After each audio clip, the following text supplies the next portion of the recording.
Good morning students. BSc part third के जो भी स्टूडेंट्स हैं जो इस वीडियो को देख रहे हैं,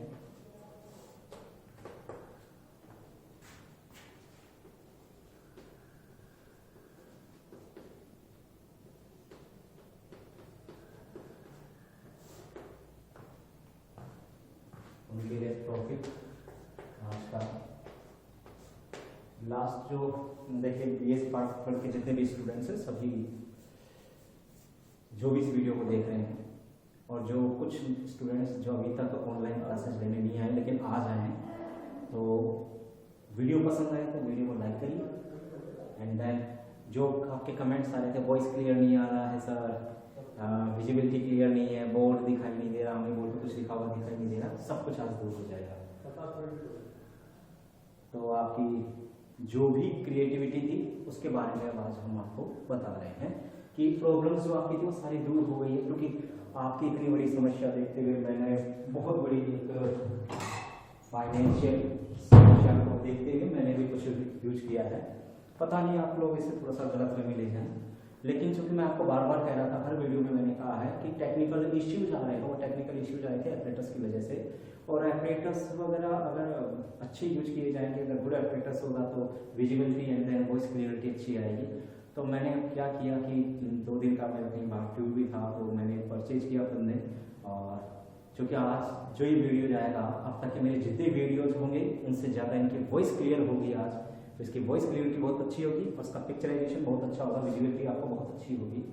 अब क्योंकि इतना कॉस्टली सेट लिया है OnePlus 6, तो कुछ तो बात होगी उसमें, तो कुछ तो क्लियरिटी होगी उसकी। तो उम्मीद करता हूँ अब आपको टेक्निकल जो इश्यूज जो आपके आ रहे थे बार बार, और जो आपकी मेंटलिटी हो गई कि हाँ सर दिखाई नहीं दे रहा कुछ, देखो सब कुछ दिखाई देगा। और चूँकि 1080 मेगापिक्सल पर ये वीडियो बन रहा है तो ऐसा नहीं कि इसकी क्लियरिटी और विजिबिलिटी नहीं आएगी, मैं मान ही नहीं सकता। लेकिन मैंने पहले भी कहा था कि इसके लिए पर्टिकुलर एक पर्सन्स रेस्पॉन्सिबल नहीं है, और मैं आज भी यही कह रहा हूँ, रेस्पॉन्सिबल हम नहीं होंगे। हमारा काम है एक्चुअली लेक्चर्स देने का, तो वो ऑपरेटर्स पे डिपेंड था, लेकिन आज वो सारी समस्याएं आपकी हमने सोची, स्पेशली मैंने तो बहुत कुछ सोचा है आपके लिए और उसी को दूर कर रहा हूँ, और ये यूनिट इसलिए पढ़ा रहा हूँ क्योंकि मैंने पहले भी कहा था कि फर्स्ट ईयर में आप ऑर्गेनिक पढ़ी है आपने, सेकेंड ईयर में रूबरू नहीं हो पाए, और थर्ड ईयर जो आपका है उसके अंदर आप ऑर्गेनिक केमिस्ट्री का कुछ पोर्शन जब तक ऑनलाइन क्लासेस चल रही है मैं आपको पढ़ा रहा हूँ, बाकी बाद में आप रूबरू नहीं हो पाएंगे। ओके स्टूडेंट्स, थोड़ा सा हटली लीजिए इस बात को, अगर आप हटली लेंगे तो आपको सभी समझ में आएगा। ओके, तो लास्ट में वीडियोस पे जाता हूँ, चूँकि अपलोड हो चुके होंगे, मुझे उम्मीद है कि कर दिए गए होंगे, और नहीं किए होंगे तो अपलोड होते रहेंगे धीरे धीरे, क्योंकि वीडियोस काफ़ी जा चुके हैं। और एक वीडियो आया था लॉबरी, हाँ, ग्लूकोज का मैनोज में अंतर परिवर्तन, मैंने ये वीडियो बनाया था आपके लिए, और ग्लूकोज का मैनोज में अंतर परिवर्तन उसके 2 मेथड्स मैंने बताए थे, एपिमराइजेशन एपिमरीकरण, और दूसरा था लॉबरी-वान-वार्ट-एकेनस्टाइन पुनर्विन्यास। ये 2 मेथड थे।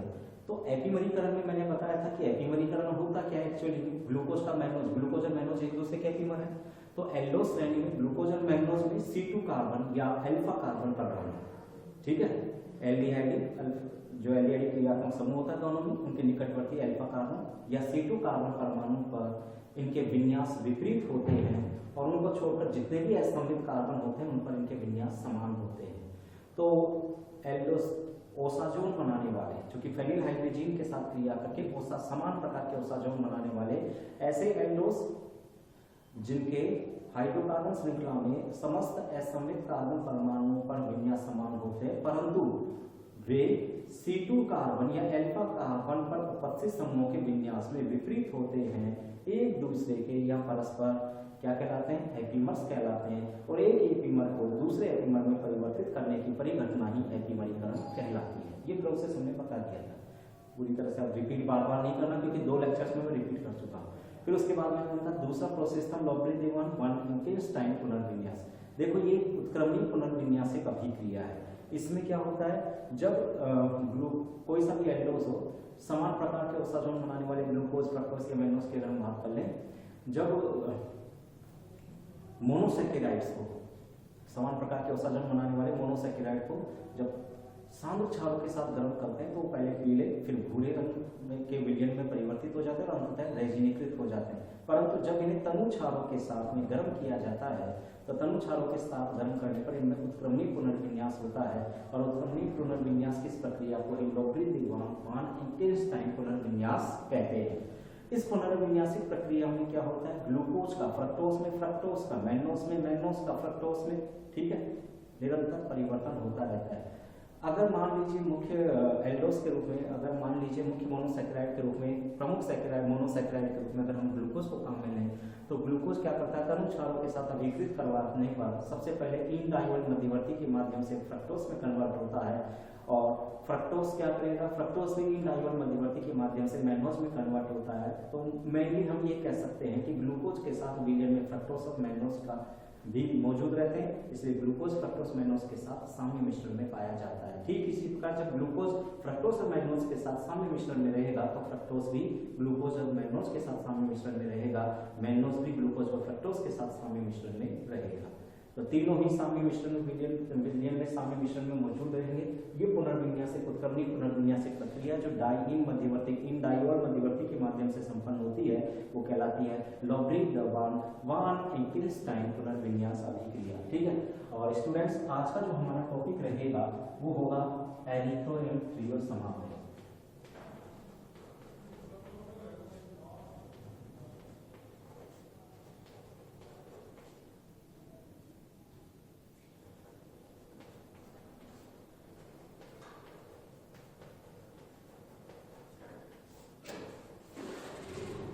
टॉपिक है एरिथ्रो एंड थ्रियो आइसोमर्स। ये एरिथ्रो एंड थ्रियो आइसोमर्स क्या है देखिएगा। एरिथ्रो एंड थ्रियो आइसोमर्स का यूज किया गया था शर्कराओं के उन युग्म के लिए जिनमें असमान किरेन केंद्र की उपस्थिति पाई जाती है और असमान किरेन केंद्र रखने वाले ऐसे शर्करा युग्म जो एक दूसरे के दर्पण प्रतिबिंब नहीं होते, एक दूसरे पर अध्यारोपित भी नहीं होते। सामान्य रूप से हम वहां जाते हैं जो आपने फर्स्ट ईयर में पढ़ रखा है आइसोमेरिज्म में। फर्स्ट ईयर के अंदर आपने आइसोमेरिज्म वाली यूनिट के अंदर पढ़ रखा है कि समान, अब समान तो एक ही हो सकता है, दो भी हो सकता है, मैं सारी बात बता देता हूँ वहां पे। एक एग्जाम्पल आपने यही पढ़ा हुआ है, ये एग्जाम्पल शायद आपको याद आ जाए। ये मैंने लिया था 2 हाइड्रोक्सीप्रोपेनोइक एसिड और यहाँ हमने कहा था कि किरेल कार्बन है क्योंकि एक असमित कार्बन है, तारांकित चित्र वाला साइन दिया गया है स्टार साइन। ये क्या है, किरेल कार्बन है। किरेल कार्बन क्यों है, क्योंकि इस केंद्रीय कार्बन से जुड़े हुए चारों समूह डिफरेंट प्रकार के हैं, 4 भिन्न भिन्न समूह जुड़े हुए हैं और 4 डिफरेंट प्रकार के ग्रुप इससे जुड़े हुए हैं। ये कार्बन हो गया किरेल कार्बन। और इस किरेल कार्बन की अगर हम बात करते हैं, इस पर एक मैथिल ग्रुप, एक हाइड्रोजन हाइड्रोक्सी समूह और एक कार्बोक्सिल ग्रुप इस पर जुड़ा हुआ है। ओके स्टूडेंट्स, ये इस पर जुड़े हुए हैं। ये आपके हो गए 2 हाइड्रोक्सी प्रोपेनोइक एसिड। अब ये जो 2 हाइड्रोक्सी प्रोपेनोइक एसिड है इसको लैक्टिक एसिड भी कहा गया। लैक्टिक एसिड कहा गया तो हमने देखा जब इसकी मिरर इमेज बनाते हैं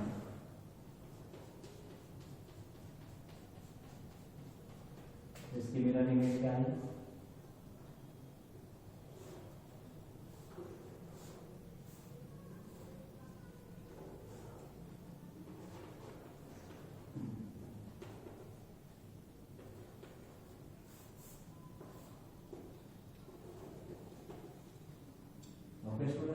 ये इसका मिरर इमेज है। हमने ये देखा कि जो मिरर इमेज हमें प्राप्त हो रही है ये दोनों एक दूसरे के क्या है, दर्पण प्रतिबिंब है, परंतु एक दूसरे पर अध्यारोपित नहीं हो रहे। देखिए ये दोनों एक दूसरे के दर्पण, मिरर इमेज लगाए, ये दोनों एक दूसरे के दर्पण प्रतिबिंब रूप है। लेकिन जब इसको इस पर रखा तो इमेज पे हम क्या देखते हैं, OH समूह पर क्या है, H, ठीक है, और H पर कौन अध्यारोपित होगा, OH। समान समूह अध्यारोपित हो रहे हैं, नो। तो ये कहेंगे कि ऐसे समावयव रूप जो एक दूसरे के दर्पण प्रतिबिंब होते हैं परंतु एक दूसरे पर अध्यारोपित नहीं होते, वो कहलाते हैं एंशियोमर्स, प्रतिबिंब रूप कहलाते हैं। ये एक दर्पण प्रतिबिंब ही है, ठीक है। और प्रकाशिक समानता का प्रदर्शन करें, इनमें से एक डी रूप होगा और एक एन रूप होगा। ओके, तो यहाँ पर केवल एक किरेल सेंटर की उपस्थिति थी, ठीक है। तो ये हम बात करें कि इनके विभिन्न समावय बन सकते हैं, तो नो। विभिन्न समावय का निर्माण हमेशा होता है जिनमें 2 किरेल सेंटर की उपस्थिति पाई जाती है, 2 या 2 से अधिक किरेल सेंटर जिनमें पाए जाते होंगे, 2 असमान किरेल केंद्र होने वाले। देखिएगा 2 असममित कार्बन परमाणु या दो असमान किरण केंद्र रखने वाले जितने भी मॉलिक्यूल्स या यौगिक होते हैं, तो दो असमान किरण केंद्र रखने वाले ऐसे यौगिक जो एक दूसरे के दर्पण प्रतिबिंब नहीं होते हैं और एक दूसरे पर अध्यारोपित भी नहीं होते, वो कहलाते हैं विवरण समावयव। इनको कहते हैं डाइस्टीरियो आइसोमर्स, विवरण समावयव, और इस प्रकार की समानता को विवरण समावयवता कहते हैं। ओके, जैसे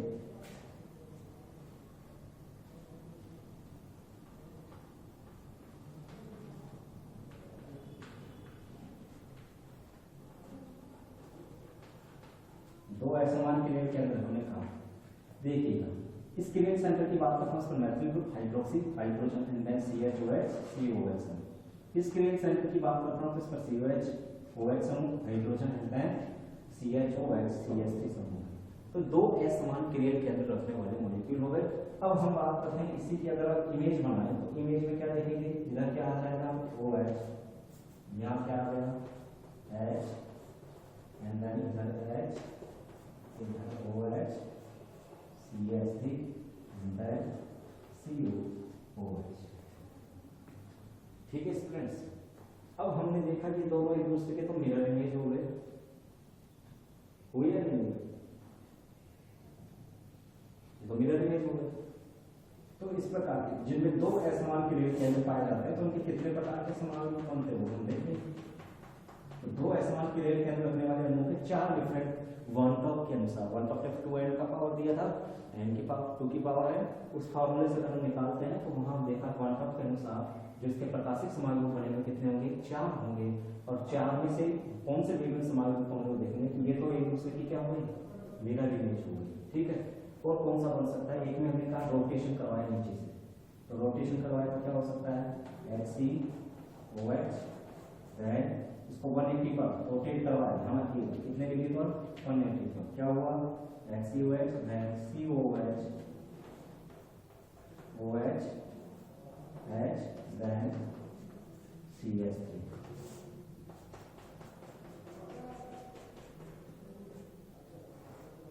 यहाँ क्या हुआ COH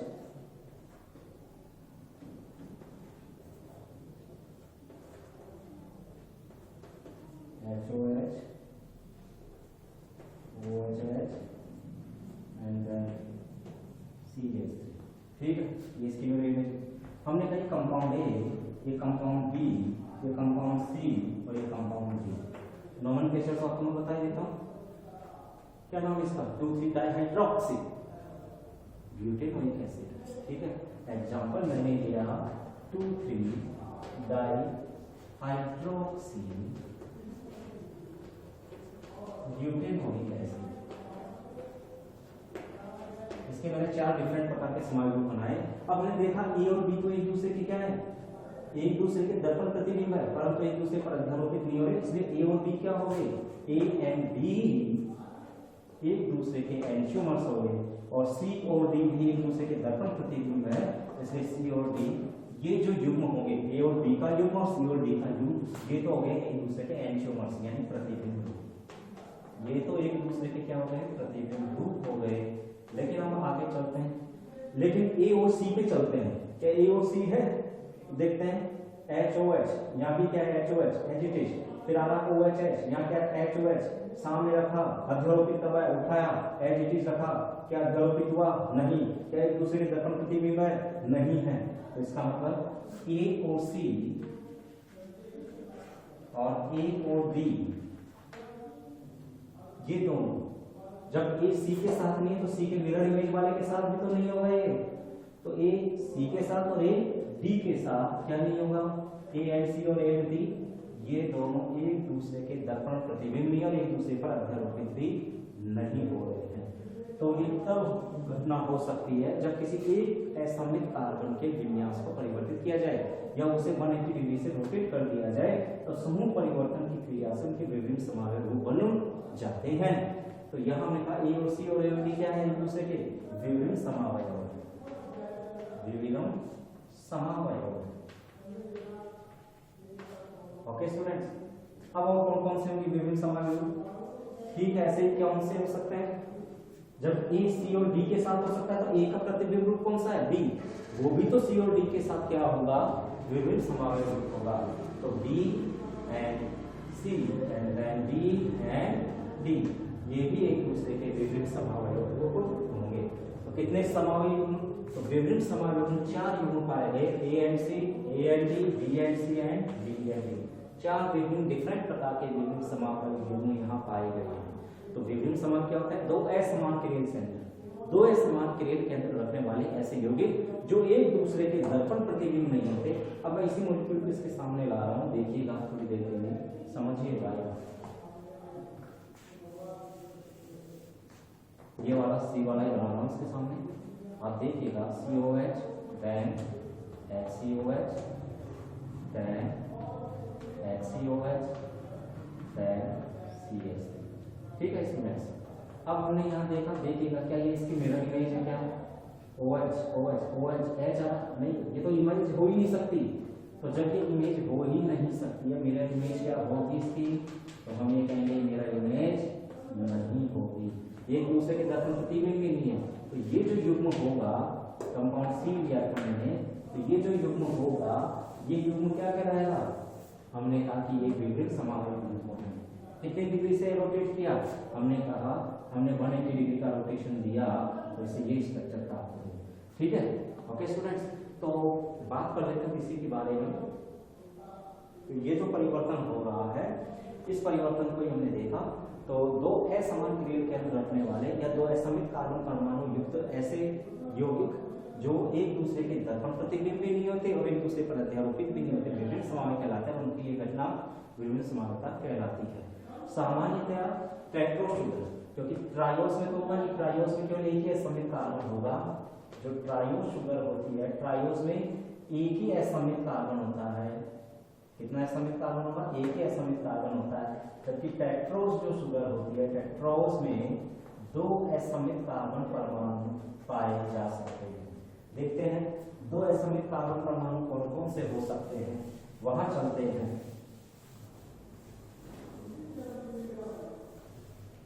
टेट्रोस से यहाँ में ठीक है, ये तो होगा ही, ये विभिन्न समावयवता का प्रदर्शन नहीं होगा। तो यहाँ पर ये इलेक्ट्रॉनिक युग्म नहीं दिए, टेट्रोस जो शुगर होती है उनमें 2 असमित कार्बन परमाणु होंगे। उसके लिए हमने दिया टेट्रोस शुगर के लिए तो CHO,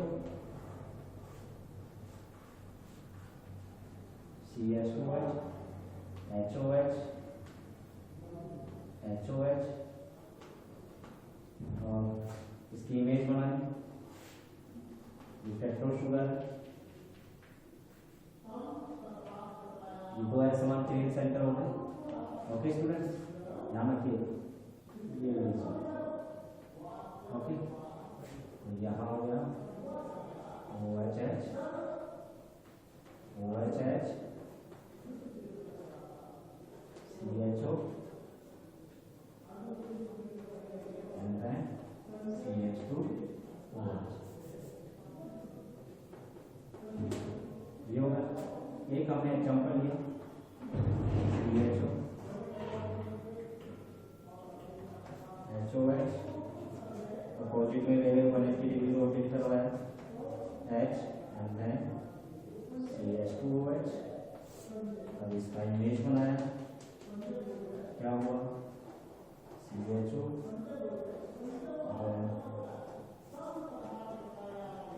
OHH, HOH, CH2OH। Students, ये हमने कुछ मिरर इमेज लिए हैं।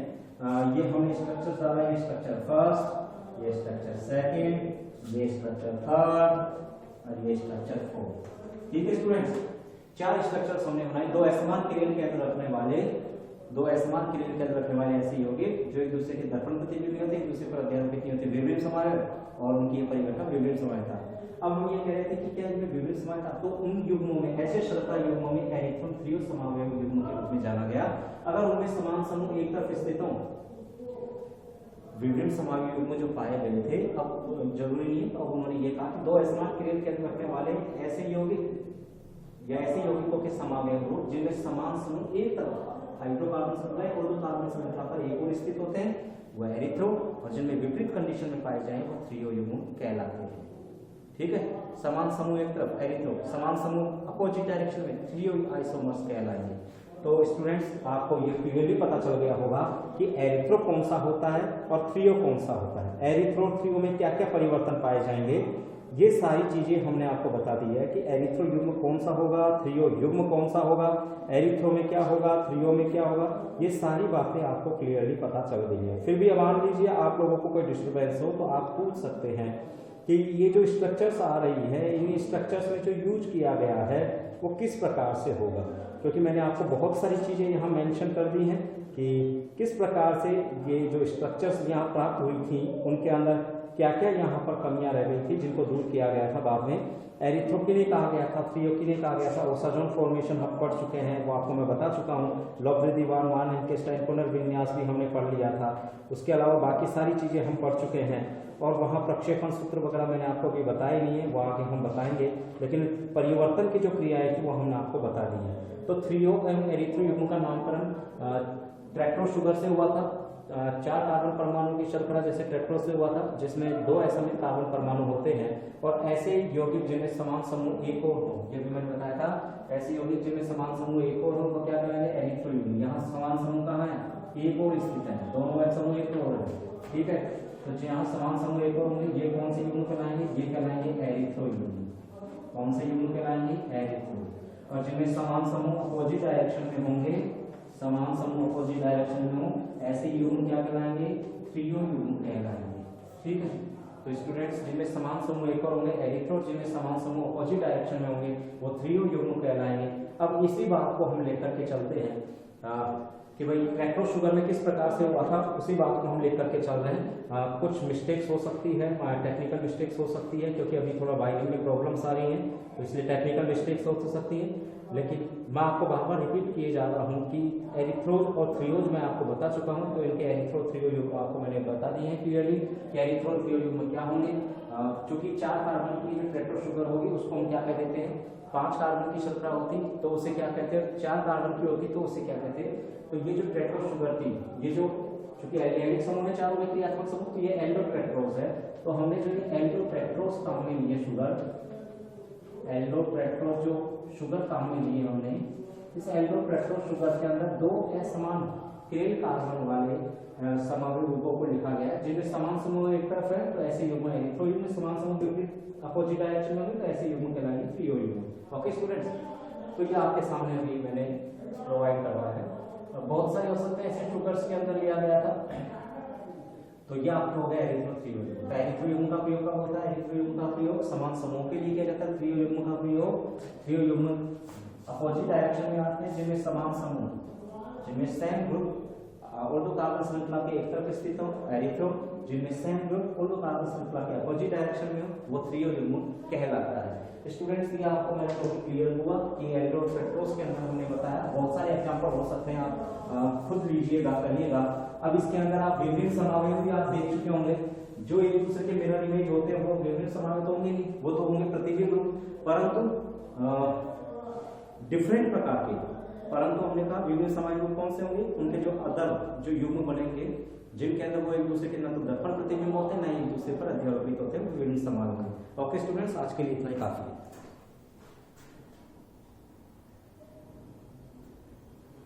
उम्मीद करता हूँ ये वीडियो आपको पसंद आया होगा, और वीडियो पसंद आया तो वीडियो को लाइक जरूर करना ना भूलें, वीडियो को लाइक करिए। Okay, thank you.